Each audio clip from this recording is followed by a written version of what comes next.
सत्ता में बैठे लोग आग में घी डालने का काम कर रहे हैं। उनकी जुबान से ऐसी बातें निकलती हैं जो नफरत को और बढ़ावा देती है। मैं इस सदन से दुनिया भर के अल्पसंख्यकों की आवाज उठाना चाहती हूँ, लेकिन आज ऐसा लगता है जैसे संविधान की किताब तो है पर इसे चलाने वालों का ईमान गुम हो गया है। संभल में जो हुआ वो सबके सामने है। पुलिस के संरक्षण में निर्दोष लोगों की हत्या की गई और सरकार ने चुप्पी साध ली। मुझे अपने भारतवर्ष पर फक्र है कि जिसके पास ऐसा संविधान है जो लोकतंत्र, समाजवाद और सेक्युलरिज्म को संजोता है। लेकिन आज ऐसा लगता है जैसे संविधान की किताब तो है पर इसे चलाने वालों का ईमान गुम हो गया है। आज हिंदुस्तान में हर वर्ग को किसी न किसी चुनौती का सामना करना पड़ रहा है, मगर अल्पसंख्यक खासतौर पर मुसलमानों पर जो कहर टूटा है वो किसी से छुपा नहीं है। ये लोग सिर्फ अपने मजहबी पहचान की वजह से निशाने पर हैं। संविधान का अनुच्छेद 15 कहता है कि किसी भी नागरिक के साथ धर्म, जाति या किसी और वजह से भेदभाव नहीं होना चाहिए, लेकिन हकीकत इसके उलट है। हालात इस कदर बिगड़ चुके हैं कि hate speech, mob lynching, bulldozer द्वारा घरों को गिराने की घटनाएं आम हो गई हैं, खास तौर पर उत्तर प्रदेश में, जहां ऐसा लगता है जैसे कानून के नाम पर जंगल राज चल रहा हो। संभल में जो हुआ वो सबके सामने है। पुलिस के संरक्षण में निर्दोष लोगों की हत्या की गई और सरकार ने चुप्पी साध ली। अल्पसंख्यकों पर हिंसा बढ़ती जा रही है, मगर सत्ता में बैठे लोग या तो आंखें मूंदे हुए हैं या फिर इन घटनाओं को बढ़ावा दे रहे हैं। हद तो तब हो जाती है जब न्यायपालिका की बात भी अनसुनी कर दी जाती है। सुप्रीम कोर्ट ने मॉब लिंचिंग पर 11 सूत्रीय निर्देश जारी किए थे। इसमें साफ कहा गया था कि राज्य सरकारें और पुलिस इस तरह की घटनाओं को रोकने और दोषियों पर सख्त कार्रवाई करने के लिए जिम्मेदार हैं, लेकिन आज भी इन निर्देशों पर अमल नहीं हो रहा है। हाल ये है कि मॉब लिंचिंग को रोकने की बजाय सत्ता में बैठे लोग आग में घी डालने का काम कर रहे हैं। उनकी जुबान से ऐसी बातें निकलती हैं जो नफरत को और बढ़ावा देती है।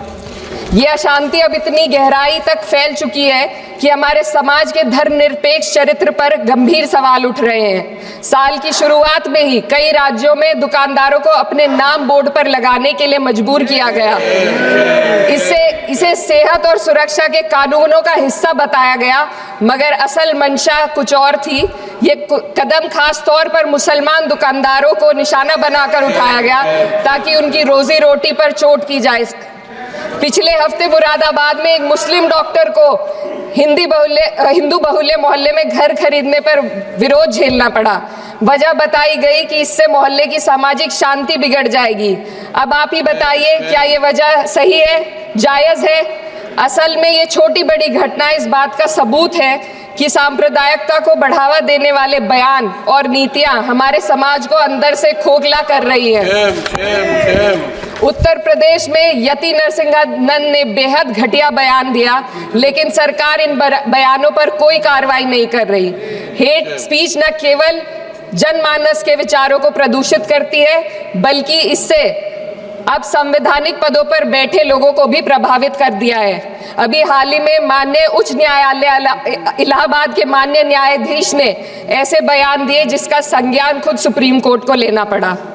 संविधान के अनुच्छेद 29 और 30 ने अल्पसंख्यकों को उनके मजहबी और सांस्कृतिक हक दिए हैं ताकि वो अपनी पहचान को बचा सके और अपने संस्थान चला सके, लेकिन आज उन्हीं हकों पर हर तरफ से चोट की जा रही है। वक्फ जैसे बिल लाकर उनके धार्मिक अधिकारों को छीनने की कोशिश की जा रही है।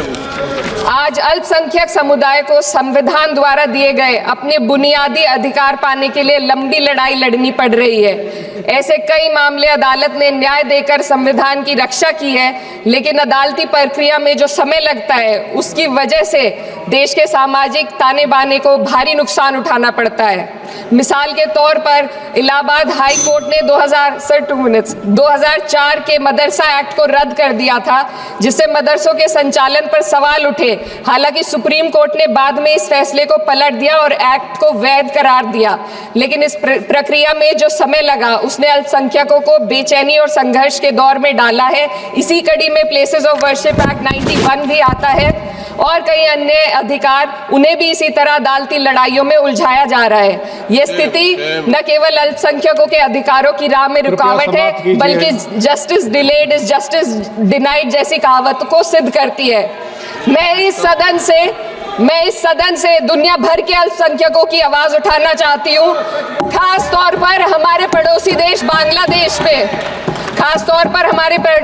बांग्लादेश में अल्पसंख्यकों के साथ जो हो रहा है वे दिल को गहरे तक चोट पहुंचाने वाला है। उनकी जान माल की हत्या की जा रही है।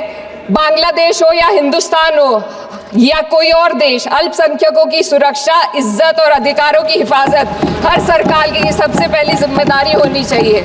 मैं इस सदन से अपने देश के अल्पसंख्यकों के साथ बांग्लादेश के पीड़ित अल्पसंख्यकों की आवाज को एक साथ उठाना चाहती हूँ। ये वक्त की पुकार है कि हम सब मिलकर ये सुनिश्चित करें कि किसी भी इंसान को उसकी पहचान या मजहब के कारण डर कर जीने पर मजबूर ना होना पड़े।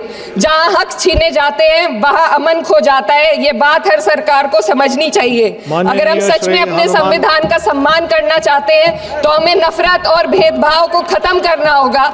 हमें ये दिखाना होगा कि ये मुल्क हर वर्ग, हर जाति, हर धर्म और हर समुदाय का है, और जब तक ऐसा नहीं होगा तब तक संविधान की आत्मा सिसकती रहेगी। सर, अपनी बात को खत्म करते हुए मैं एक शेर अर्ज करना चाहती हूँ। ये दाग दाग उजाला, ये शब गजीदा शहर, वो इंतजार था जिसका, ये वो शहर तो नहीं। लेकिन अगर इस सदन में बैठे हम सभी सदस्य ये ठान ले कि हमें संविधान के मूल्यों को लागू करना है और उसे लागू करने का प्रयास करें, तो वह सुबह जरूर आएगी जिसके लिए लाखों भारतवासियों ने अपने जानों की कुर्बानी दी थी।